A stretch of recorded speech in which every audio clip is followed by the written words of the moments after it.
The two biggest mistakes that I made with video specifically, one, my videos in the beginning were just too long, right? Like I wasn't How long? prepared, like 4 or 5 minutes. Okay.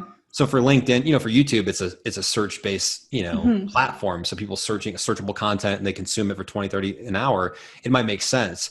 For a platform like LinkedIn or an Instagram, people are searching through the feed. They're scrolling through a feed. So they're not necessarily stopping and expecting to watch a 5 or 10 minute video. It's got to be short form content works a lot better. And I was creating these longer videos and I thought I had to explain, which is ironically now the entrepreneurs and founders and business people I coach now, they run into the same problem where they think they need to explain everything in one video. And I'm like, you don't need to do that. Take the one Hmm. tip, take the top 3 things from that 10 minutes and cut it down to a minute or a minute or two. So they were just too long and people just, we're not consuming them for that reason. The second thing that I started to get really good at that I noticed quickly was that you have to catch people's attention very quickly. So the first 3 to 5 seconds, I don't care if you're doing an interview type video or if it's a podcast that you're repurposing for content, or if it's a skit video or a one-on-one, whatever it is, you got to make sure that first 3 to 5 seconds, that window of attention that you get in the feed, that it pops.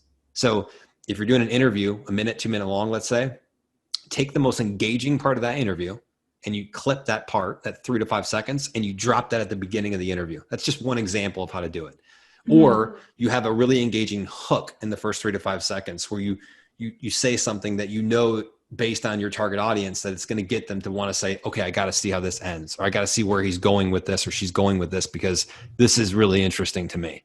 Versus starting off, a lot of people start off and they're like, hey, it's Alex, I'm going to talk to you today about a couple things. Like, boom, they're gone, right? They're Hmm. just gone. They're not going to stay. They're not going to stay for that long. You got to hook them.